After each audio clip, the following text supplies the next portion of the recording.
os voy a dar la chapa, no os voy a hablar ni de normas, ni os voy a hablar de artículos, ni de leyes. Sencillamente os quería dar unas ideas sobre la importancia, como le decía hace un segundo a Ricardo, de que el marco jurídico acompañe en este movimiento en el que estamos todos embarcados y del que somos todos responsables, ¿de acuerdo?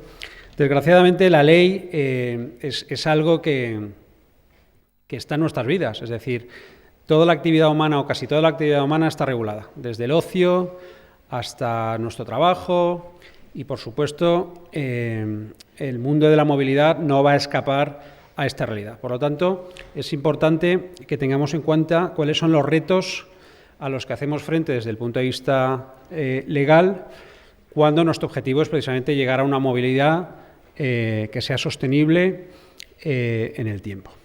Por lo tanto, yo os quería hablar de retos, para que tengamos los ojos abiertos a esa realidad jurídica y sepamos todos a qué nos vamos a enfrentar en el futuro. La primera idea que os quería trasladar es la de la complejidad de la regulación que viene al mundo de la movilidad. ¿Por qué? Porque hay cuestiones, y os voy a poner un par de ejemplos para que lo entendáis, relacionados con el coche, que son relativamente fáciles de regular y hay cuestiones que son muy complejas. Por ejemplo, si aprobamos una norma que diga que el nivel de emisiones de CO2 de los coches no debe ser superior a X, es una norma sencillísima, es una línea y el problema que tienen o el reto que tienen los fabricantes es desarrollar la tecnología para que esa norma se cumpla. Ahora bien, si de lo que estamos hablando, por ejemplo, es de la implantación del coche autónomo a gran escala, es evidente que lo que necesitamos es una artillería de normas, porque el coche autónomo implica derechos de pasajeros, derechos de personas, derechos de propiedad intelectual, porque la tecnología hay que protegerla, derechos que afectan al mundo del seguro, porque asegurar una persona es una cosa y asegurar un cochecito que va por su cuenta es otra. Y con esto os quiero trasladar que la movilidad en el ámbito jurídico va a suponer mucha complejidad. Esa es una primera idea que quería que tuvierais clara. Esta complejidad se agrava además porque el componente tecnológico de la movilidad es muy alto. No estamos hablando del mundo de la agricultura, donde todo es más abarcable, estamos hablando de nuevas tecnologías, estamos hablando de derechos de propiedad intelectual, estamos hablando de licencias y, en definitiva, a la ya complejidad derivada de que es un campo con muchas áreas de especialización, se le añade el componente tecnológico que va todavía a complicar este mundo ya hiperregulado en el que nos movemos, ¿de acuerdo? Por lo tanto, primera idea, complejidad. La segunda idea es que nos vamos a tener que acostumbrar a periodos transitorios. Acordaros que cuando dejamos de fumar, primero era en hospitales, después fue en aviones, no recuerdo el orden, pero vamos, debió ser algo así. Después en lugares de trabajo, en sitios públicos, y ahora ya nos iremos acercando a prohibiciones como, por ejemplo, ya hay muchos sitios de fumar en espacios públicos abiertos como en parques. Por lo tanto, esa transitoriedad que parece muy evidente en algo como el fumar, que es que se nos va cerrando el coto, en el ámbito de la movilidad no es tan evidente. Y volvamos al ejemplo del coche autónomo. Por ejemplo, ¿cómo se va a regular esto? Pues primero estamos ya con una regulación sobre el aparcamiento autónomo, ¿de acuerdo? Ya está emitida, ya está en vigor, ya los coches pueden aparcar de forma autónoma y de hecho hay montones de modelos que aparcan solitos. Luego vamos a ir a unas regulaciones transitorias que ya permiten hoy en día la circulación del vehículo autónomo en tramos de autopista, unos tramos acotados y limitados donde se están haciendo pruebas y eso exige una regulación que se ha aprobado y está en vigor. Y finalmente llegaremos algún día en el que la circulación del coche autónomo estará perfectamente permitida, pero insisto, por tramos. Primero imaginamos un entorno urbano donde haya mucha cobertura para dispositivos, donde haya mucha señalización, donde las carreteras inteligentes o un sistema de vías inteligentes esté implantado. y el mundo rural pues llegará, pero en un primer tramo pues no lo anticipamos, un todoterreno por una pista forestal sin ayudas y con poca cobertura, pues conduciendo solo. Y, por lo tanto, la segunda idea que os quería trasladar es que esto va a pasar por fases. El derecho va a llegar, lo vamos a ir regulando, pero de forma transitoria, como tantas cosas en la vida. Y tendremos que adaptarnos a esos periodos de transitoriedad. Será difícil pasar de uno al otro. El ciudadano tendrá que acostumbrarse a pensar que si ahora puede aparcar, tendrá unos tramos para circular con su coche autónomo, tendrá unas áreas en las que no podrá, y eso va a generar conflictos, porque no es fácil ser consciente de cómo la ley va evolucionando. La tercera idea que os quería trasladar es una que ya vivimos todos los días y que es la del conflicto. La movilidad ya está generando conflictos, las nuevas formas de movernos por las ciudades, de transitar de un sitio para otro, ya está generando conflictos. No hace falta que os hable de los conflictos entre el mundo del taxi, las VTCs, el car sharing, los autobuses, y eso va a llegar también al transporte de mercancías. Hace poco se publicó una noticia que decía que en Estados Unidos, si los camiones autónomos se van implantando, se van a quedar de golpe sin trabajo 300.000 personas. 300.000 personas son muchas personas. Y el nivel de conflicto que eso puede generar, social, económico, en un territorio es muy elevado. Teniendo en cuenta además que ese nivel de conflicto se va a generalizar. Ahora, por ejemplo, en el tema del VTC es una cosa local. Tenemos Londres, opina una cosa, París otra, Madrid, ya veremos lo que hace.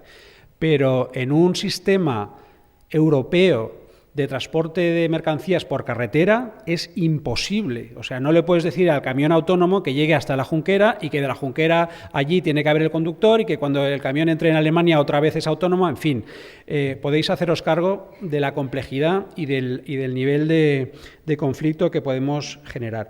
Ese conflicto, desgraciadamente, se traduce en litigiosidad. Es decir, la gente se va a pelear, ya lo hemos estado viendo, hemos visto como el Tribunal Supremo español se ha tenido que pronunciar con respecto a las licencias de VTC y, por lo tanto, al final lo que vamos a tener son pleitos que llevan tiempo, que tienen un coste y que van a retrasar algunas decisiones y ese avance que todos queremos hacia una movilidad sostenible y un mejor transporte de personas y mercancías.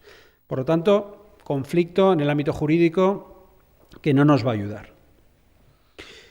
Un cuarto elemento es el del riesgo legal en nuevos modelos de negocio, ¿de acuerdo?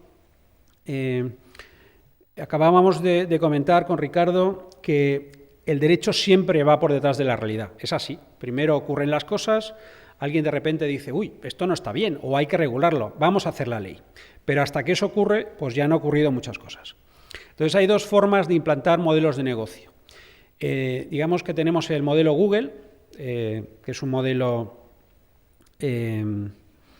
digamos, agresivo, aunque es cliente nuestro, es decir, no tengo ninguna objeción, es una forma de funcionar por el mundo, que es el dispara y pide perdón, por así decirlo. Entonces, ellos lo que hacen es, sacan modelos de negocio en los que hay un vacío legal y luego, si hay algún problema o la regulación les arrincona o les aprieta, pues lo que hacen es dar un pasito atrás, piden perdón y descartan ese modelo de negocio. Entonces, en el mundo de la movilidad nos va a pasar eso precisamente por lo que os decía, porque hay mucho vacío legal, porque estamos en un territorio comanche, desconocido por explorar, y por lo tanto ahí habrá dos opciones.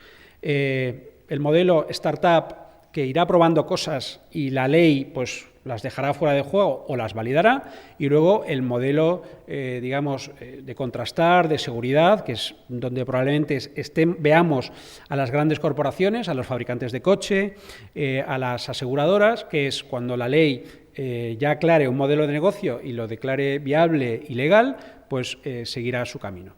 Pero el concepto de riesgo siempre va a estar ahí. ¿De acuerdo? Siempre vamos a estar en el mundo de la movilidad, por lo que os digo, porque es un nuevo territorio, arriesgando en los modelos de negocio, al límite de la ley o en zona gris, si queréis. ¿De acuerdo? Otra idea es la de la adaptación de la legislación existente a lo que viene. Es decir, no todo es nuevo o radicalmente nuevo. Y os pongo un ejemplo muy sencillo. La ley de propiedad horizontal, en fin, que es la que regula cómo funcionan las comunidades de vecinos, se acaba de modificar. ¿Por qué? Porque ya hay mucha gente que tiene coche eléctrico y que tenía problemas en su comunidad para que les bajaran una toma hasta su placita de garaje. ¿Por qué es esto? Porque sabéis que la ley tradicional exigía unanimidad de los vecinos. Y, en fin, no os voy a explicar aquí, muchos de vosotros viviréis en comunidades y sabéis la dinámica, donde el del cuarto no te puede ni ver y, por lo tanto, en la vida vas a tener tu enchufe para tu coche eléctrico. Eso ha cambiado, la ley se acaba de modificar y, por lo tanto, ya no hace falta unanimidades, sino que todo hijo de vecino, nunca mejor dicho, pues puede ya bajarse su cable y tener su... Por lo tanto, otro concepto es, como os decía, adaptación de lo ya existente a la nueva realidad. Y eso es bueno, eso va rápido. Para eso no hace falta ni grandes comités, ni grandes gurús, ni hay temas éticos de por medio. Otra idea es la de cómo van a jugar los incentivos en el mundo de la movilidad. La movilidad necesita que se la ayude. ¿Y los incentivos cómo funcionan? Igual que ha pasado con las energías renovables, que es bueno para todos, para avanzar hacia un mundo mejor, pero necesita un empujoncito. Entonces, los incentivos son básicamente de dos tipos. O los fiscales, es decir, si usted se porta bien y conduce un coche eléctrico, pues paga menos impuestos, o bien son de movilidad. Usted puede utilizar el busvao, usted no tiene que pagar la zona azul, etcétera, etcétera. Bien, el problema de estos incentivos es que, uno, no son de por vida, es decir, no nos podemos imaginar aquí una situación, los que tenemos un coche eléctrico no nos podemos imaginar una situación en la que vamos a aparcar de por vida gratis en Madrid, no. Cuando más de un porcentaje del parque tengamos coches eléctricos, pues eso va a cambiar, porque el Ayuntamiento de Madrid pues tiene ahí un ingreso muy importante. O sea, no son de por vida. Y segundo, nos los van a poner en duda. La Unión Europea es especialista en ver que las ayudas sean homogéneas en todo el territorio de la Unión, porque si no, evidentemente, estás favoreciendo a unos ciudadanos frente a otros. No tiene sentido que aquí en España tengamos ayudas durante mucho tiempo cuando, por ejemplo, en Bruselas las quiten dentro de un año y medio. Creo que han hablado de año y medio porque ellos entienden que el coche eléctrico es una cosa natural, no necesita ayudas, el ciudadano tiene que entender que eso es bueno para todos. Entonces, hay distintas velocidades y lo que os quiero decir es que, desde el punto de vista jurídico, ese mundo subvencionado pues tiene un tiempo limitado y luego tiene un riesgo, y es que llegue la Unión Europea y diga, mire, usted tiene que dejar de hacer esto, ¿de acuerdo? Entonces, desde el punto de vista legal, el mundo de la ayuda o del incentivo a la movilidad tiene esa área de riesgo. También hay un ámbito especialmente delicado, que es el derecho de los seguros. Hoy tenemos una sesión, o hemos tenido, sobre el aseguramiento en los nuevos esquemas de movilidad, pero es un reto. En fin, no os tengo que ocultar a ninguno la problemática que tiene contratar un seguro para un sistema de car sharing, de compartir coches, donde tienes un usuario 20 minutos, el siguiente está media hora y así sucesivamente. Es un reto. Entonces, las compañías aseguradoras están haciendo un buen trabajo, porque en un tiempo récord se han adaptado. Debo reconocer que han hecho un trabajo con la limitación de una ley muy estricta y en un mundo muy, perdón si hay alguien del ramo, pero muy casposo, muy lento, que es el mundo del seguro. En fin, la Dirección General de Seguros es un organismo que es muy proteccionista del asegurado, les cuesta mucho avanzar y ver nuevos modelos de negocio, y entonces las aseguradoras ahí yo creo que han hecho un buen papel, y es sacar pólizas dentro de la rigidez de la ley para poder permitir que los BlaBlaCars del mundo y los Car2Go del mundo pues puedan asegurar a sus ocupantes, ¿de acuerdo? Pero tenemos un reto, porque habrá nuevos modelos de negocio y el mundo del seguro sigue, pero con la lengua fuera, les cuesta. Precisamente por esa rigidez que os comentaba. Una ley muy proteccionista y un organismo hoy por hoy también poco ágil. Y lo último que os quería comentar es las derivadas éticas de los nuevos esquemas de movilidad o de las nuevas formas que se están planteando. ¿Por qué? Porque el curso normal de la generación de la ley es que primero se cree un debate en la calle, que es ético / político, y luego en función del sentir general o de lo que la gente desea, pues se plasman esos nuevos conceptos o esas nuevas marcos en una ley. Entonces, aquí surgen preguntas muy difíciles de contestar en este momento y que ya los abogados y los juristas pues ya le estamos dando vueltas a cómo las vamos a solucionar. Y os voy a poner unos ejemplos. Por ejemplo, ¿se nos va a prohibir conducir cuando el coche sea autónomo? ¿Plenamente autónomo? La respuesta probablemente sí. Es decir, si todos llegamos a la conclusión de que un coche autónomo con un sistema de supervisión añadido, es decir, la pregunta es, ¿ay, si se estropea el coche y yo no lo puedo conducir? Bueno, pues seguramente haya un plan B, y es que te lo puedan conducir en remoto. Entonces, la pregunta es, en un sistema en el que los coches autónomos son más fiables, cometen menos errores y matan a menos gente que los humanos, ¿se nos va a permitir conducir? El otro día mi chaval, que tiene 8 años, me decía, papá, ¿cuándo voy a tener el carnet? Digo, pues no lo sé, hijo, igual tienes carnet, pero yo no te aseguro que puedas conducir tal como van las cosas, ¿no? Y él lo entendió perfectamente, porque ya ha visto coches que aparcan solos, o sea, no son ajenos a esto, pero a nosotros, que llevamos unos cuantos años conduciendo, pues nos va a ser difícil. Y hay gente que se va a resistir a que no le dejen conducir, sobre todo esa gente que tiene apego a los coches caros y que gasta mucha gasolina, pero imaginaros un Ferrari autónomo, es que yo no lo veo, ¿sabes? La gente que le gusta gastar rueda y hacer ruido, pues yo no lo veo. Entonces ahí tenemos un problema ético, prohibición de conducir. Otro problema, ¿cómo conjugamos sostenibilidad con movilidad? En una gran ciudad donde la gente tiene que llegar a trabajar, ¿qué es más importante? ¿Que nos levantemos una hora antes o que el aire esté limpio? Tenemos un debate ya ahí. ¿Qué hacemos? Pues bien, eso va a tener una traducción en normas y al final va a configurar nuestro marco legal. Pero la discusión ya está en la calle. ¿Qué hacemos? En algunos países lo tienen muy claro y yo también lo tengo claro. La gente va en bicicleta al trabajo desde hace décadas y tardan más en llegar al trabajo. Pero lo tienen claro, quieren tener las calles limpias y una atmósfera limpia para sus familias. Pero aquí es un debate que vamos a tener. La privatización ferroviaria es planteable en un contexto europeo en el que somos muy proteccionistas de lo público, de temas de seguridad, de temas logísticos, o podemos avanzar como se hace en Estados Unidos, donde toda la red ferroviaria está privatizada y no pasa nada. Y no digo que una cosa sea mejor que la otra, lo que digo es que vamos a tener un conflicto cuando tomemos este tipo de decisiones. Y finalmente, y esta es la pregunta que a la gente le deja un poco en shock en el mundo del coche autónomo, que es la siguiente. ¿Compraría usted un coche que en un momento dado, tomando una decisión lógica, le mataría y le estrellaría contra un árbol? Muchas gracias.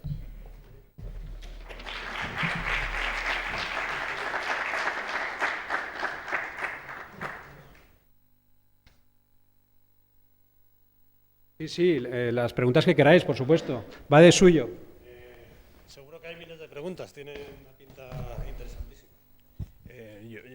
Buenos días, yo soy Pablo Acosta de la Universidad Rey Juan Carlos, comparto contigo la condición de jurista. Muy bien. Y estoy encantado aquí. ¿No se oye? Se oye.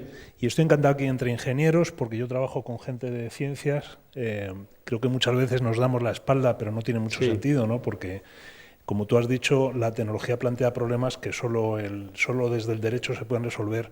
Y te quería preguntar sobre dos retos que a mi juicio plantea el coche eléctrico, que no he oído que mencionaras. Uno es la privacidad. El coche eléctrico está geoposicionado permanentemente. Yo he comprado un coche eléctrico, yo no he firmado ningún tipo de acuerdo ni ningún conocimiento de que el coche va a estar geolocalizado permanentemente. Las aplicaciones de móvil permiten desconectarte, el coche no. El coche también está conectado a un en castellano, lo que es un smart meter, a un Un contador inteligente, sí. Que también envía a la compañía eléctrica los datos de mi consumo. El dato yo entiendo que es mío, pero va a la compañía y yo ni siquiera pasa por mi mano, ¿no? Luego ahí está el reto de la privacidad, que es una cosa que hay que abordar ya. Y por otra parte quiero saber también qué opinas en cuanto a la seguridad. El coche eléctrico también la compañía, Renault en este caso, te actualiza el software a distancia y tiene por tanto la posibilidad de bloquearte, en cuestión de ciberseguridad, por un ataque de un hacker, que te puedan bloquear incluso el uso de los coches eléctricos, que ahora en Madrid, en España creo que son unos 8.000, pero que serán más. Y poder parar en marcha 8.000 coches pues puede ser un poco conflictivo, ¿no? Sí, vamos a ver, en el primer punto, yo creo que todas las cuestiones de privacidad, de uso de datos personales, se regulan casi siempre a través del consentimiento. Es verdad, y yo tampoco he firmado nada, y es verdad que en algún momento todas las cuestiones derivadas de si puedo ceder mis datos, si los puedes utilizar, qué datos estoy cediendo, qué información tienes de mí, posicionamiento, consumo de electricidad, etcétera, ahí habrá que discriminar entre los datos que sean efectivamente sensibles y los que no lo sean. Pero creo que la única fórmula de solucionar esto es a través del consentimiento. Si usted se compra un coche eléctrico de Renault y Renault le obliga, entre comillas, para nutrir sus bases de datos o para mejorar el sistema a tenerle localizado y captando una serie de datos, pues le tiene que informar primero al usuario y segundo hay que autorizar ese uso, como nos pasa con tantas aplicaciones móviles o con tantos gadgets. Yo creo que ahí lo que tendremos que ir es a un sistema de transparencia, donde no haya una letra pequeña que sea ininteligible para el usuario y al final todos, creo, acabaremos entendiendo lo que nuestro coche está transmitiendo a otro lado y unas cosas nos parecerán bien y otras no y ahí cada uno tomará su decisión. Pero creo que la clave es el consentimiento. Y en materia de seguridad, efectivamente, yo creo que es más problemático sobre todo en el coche autónomo, en ese coche autónomo donde todo va a estar en la nube y hay un riesgo de hackeo, efectivamente. Lo que se está diciendo es, bueno, tenemos que compaginar el riesgo tecnológico con ese riesgo del que tú hablabas. Y ahora se dice, por ejemplo, también nos pueden bloquear los semáforos, también nos los pueden poner todas en verde, pero no dejamos de conducir. También nos podrían, cuando vamos a la revisión, ya sabéis que los coches de hoy no es como los de antes, levantas el capó, no. Ahora te enchufan un cablecito de una centralita a tu chip y de ahí te hacen el diagnóstico. En puridad podrían introducirte un virus en ese chequeo a través del hostal, por lo cual el coche cuando llegara a 120 km por hora se apagara. Imaginaros todos los coches que llegaran a 120 km por hora en la autopista se pararan en seco. Con esto quiero decir que ese riesgo ya lo tenemos, ya existe, y tendremos que, no digo convivir con él, sino poner los medios para que no ocurra. No soy un experto, no sé cómo solucionarlo, pero estoy de acuerdo contigo que los dos riesgos existen. Sí, tuve la ocasión de leer el informe del Parlamento Europeo a la Comisión Europea sobre la regulación de la inteligencia artificial, bueno, que es sobre recomendaciones, de que se hablaba también de los derechos de los robots y un conjunto de cosas, pero bueno, y muchas muy interesantes, no tan llamativas, pero muy interesantes. Y luego, bueno, pues comentando, me vinieron a decir que en realidad era un documento generado por la presión de los lobbies del automóvil para conseguir una regulación adecuada para que pudieran empezar ya a vender coches autónomos, porque claro, hace falta toda esa regulación. Entonces, eso será probablemente la Comisión Europea, la Unión Europea la que lo haga. ¿Te suena? Sí. Vamos a ver. Si no queremos llegar a esa situación en la que os decía, que llegas a la frontera y tienes que cambiar o de coche o de conductor, que en un espacio europeo no se entendería, es decir, no tiene sentido, pues efectivamente vamos a ceder ese espacio a la Unión Europea, no hay otra fórmula. Esto se va a regular por directivas y luego la implementación local va a ser muy importante. ¿Por qué? Porque sabéis que todos los sistemas, los SIT, el sistema de carreteras inteligentes, como se llama comúnmente, pues son muy importantes para el funcionamiento correcto del coche autónomo. Entonces, ¿qué va a pasar?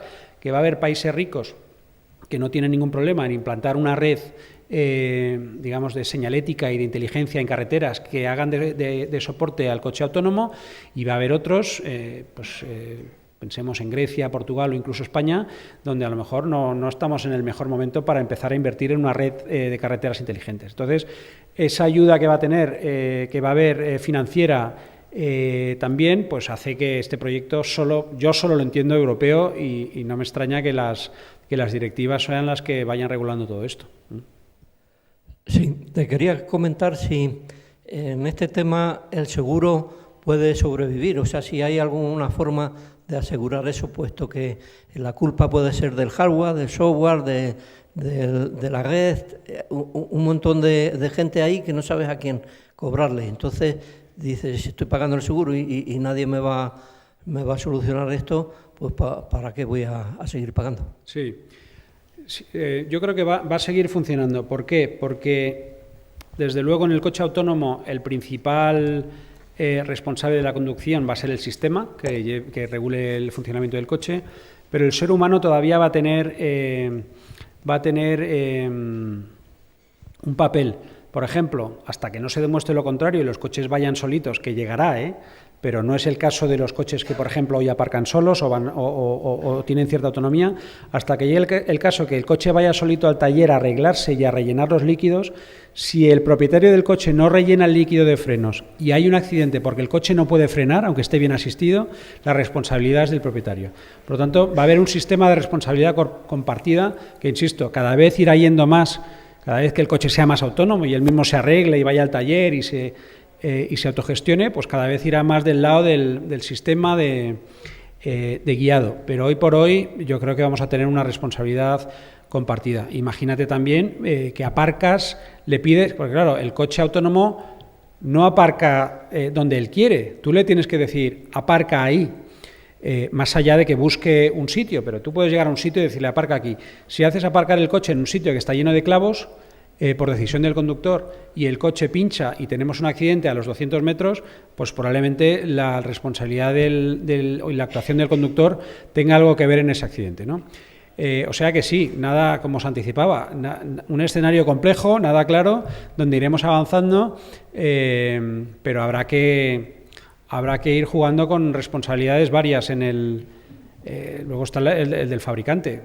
Si el coche tiene un accidente por un tema mecánico que viene de fábrica, pues ahí la responsabilidad no es ni del conductor ni del sistema de guiado, es del propio fabricante, ¿no? O sea que va a haber un entramado de responsabilidades que no va a ser nada fácil. Hola, buenos días. Sí, haciendo referencia a lo que dijo el caballero sobre el tema de la protección de datos. Sí. ¿Sí? Básicamente con todas las distintas iniciativas de compliance que está habiendo en todos los sectores, y con la migración del EOPD al GDPR, en el que el EOPD viene más o menos de 2007, 2008, sí. y GDPR se supone que empieza en mayo de 2018. Sí.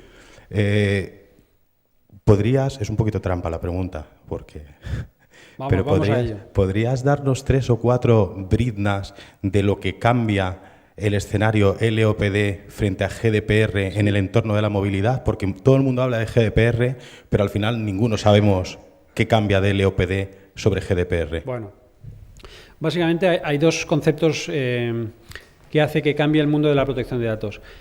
El primero es que la protección aumenta para el usuario, es decir, cada vez el movimiento de datos y la cesión de datos se está protegiendo a favor del usuario, y por lo tanto, como os decía antes, pues va a hacer falta una mayor protección, y la figura del consentimiento va a ser clave. Entonces, esa es una primera idea, y es que hay más protección para el usuario en un entorno GDPR frente a la protección de datos tradicional. Y el segundo elemento es el de la propiedad de los datos y la portabilidad de los datos. Es decir, los que generamos los datos vamos a pasar a ser propietarios de nuestros datos. Y por lo tanto, eso quiere decir que los podemos controlar, podemos decidir cuáles damos y cuáles no, y los podemos trasladar a otros operadores. El tema de la portabilidad, por ejemplo, está poniendo en bastantes apuros a las compañías de seguros. La portabilidad de los datos quiere decir que tú tus datos que tiene tu compañía aseguradora los pones en un pendrive y se los das a tu siguiente compañía aseguradora que te hace mejor precio. ¿Eso qué supone? Que le estás dando datos personales tuyos, ¿vale? Pero le estás dando datos de accidentes que hayas podido tener. En el caso del seguro médico le estás dando datos médicos.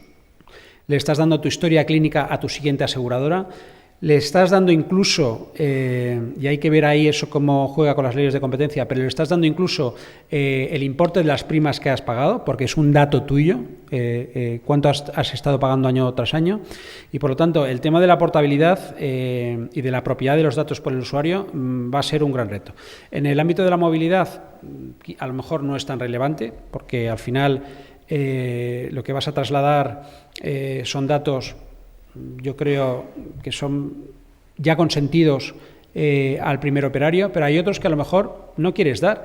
Si, por ejemplo, tienes una conducción agresiva, quiero decir que no conduces con suavidad, sino que tienes consumos altos, y tú no quieres que tu próxima aseguradora sepa eso, pues ahí podemos tener un tema, ¿no? Pero básicamente, contestando tu pregunta, esos son los dos ámbitos. Mayor protección y propiedad de los datos y portabilidad. Capacidad de cogerlos y pasárselos al siguiente.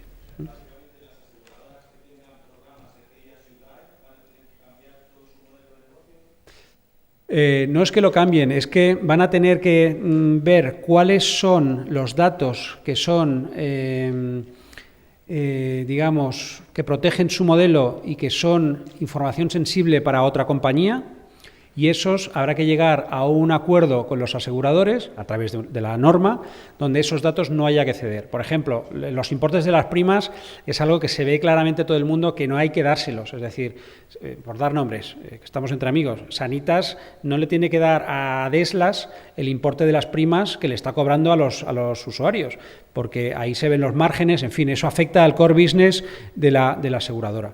En cambio, no hay ninguna duda de que el enfermo le va a poder pedir toda su historia clínica, pero así. O sea, no como ahora, que es un infierno de, no, pues dame copia de mis radiografías. No. En un pendrive, a la de ya usted le manda toda mi historia clínica a Deslas porque me he cambiado ayer. Eso va a llegar y como dices, en mayo del 18, que es cuando el límite para implementación de GDPR, pues eso va a llegar. Dos cuestiones sobre Estados Unidos que no sé si está dentro del alcance aquí. Sí, perdona. Una es, este mes el Departamento de Transporte ha publicado una guía que incluye un código de buenas prácticas. No sé si está al tanto. La pregunta es si va a llegar aquí también o si es el camino que va a seguir. Y la otra pregunta es sobre el accidente de Tesla que hubo hace 2 años, si se han depurado si las responsabilidades del asegurado, del fabricante. El segundo no lo sé. Sé que hubo un accidente. Parece que los hearings que hubo, las vistas preliminares que hubo, parece que había más culpa del conductor que del coche. Pero no he seguido el caso. A lo mejor seguramente habrá un appeal o habrá una impugnación a un tribunal superior. Yo no me consta que se haya resuelto el caso, o sea que seguirá vivo. Y por lo que respecta a los códigos de buenas prácticas, a las guías de buenas prácticas, eso también va a pasar. La Unión Europea está ya trabajando en directrices. Las directrices y los códigos de buenas prácticas es un poco el germen de la ley. Lo que hace es recoger el sentir general de la industria. Se habla o de códigos de buenas prácticas o se habla de libros blancos, lo habéis oído todos, el libro blanco de automoción, el libro blanco del consumo sostenible. Bueno, pues en ese tipo de trabajos ya están en marcha, ya está la Unión Europea haciendo borradores y es el germen de la ley. De ahí pasamos a una cosa mucho más técnica y más concreta, pero te ayudan porque es el borrador, por así decirlo, con el que funciona la industria y administraciones y los diferentes actores para ir viendo por dónde vamos. ¿Alguna pregunta más? Sí. Una duda, en tu opinión, ¿la Unión Europea en general tiene los mecanismos como para llegar a estos nuevos marcos tecnológicos, adaptarse a ellos con agilidad comparado con otros países, con Estados Unidos, con China? No. ¿O probablemente vamos a tener un retraso esperando estas cosas? Sí, la Unión Europea el problema que tiene es que trabaja por consensos. funcionamos por consensos. Entonces, hasta que no hay un consenso generalizado de una mayoría de países con respecto a los cambios que hay que implementar, pues se tarda bastante. Entonces, Estados Unidos es mucho más ágil, es decir, tiene también sus problemas y tiene su sistema de doble cámara y tiene su proceso legislativo, pero vamos, en Estados Unidos las leyes se ponen en marcha, salvo el Obamacare, que estuvo 10 años atascado. Quitando esa ley, el resto, el trámite es mucho más rápido. Entonces sí, estamos en desventaja. Bueno, y en China ya ni os quiero ni contar. Y en Corea del Norte, vamos, es la aplicación de la ley es así al chasquido de Kim Jong-un, ¿no? Pero sí, tenemos un problema de consensos y de llegar a acuerdos y de tramitación, porque somos muchos países, ¿no? ¿Alguna pregunta más? Bueno, pues muchas gracias a todos y encantado de estar aquí con vosotros.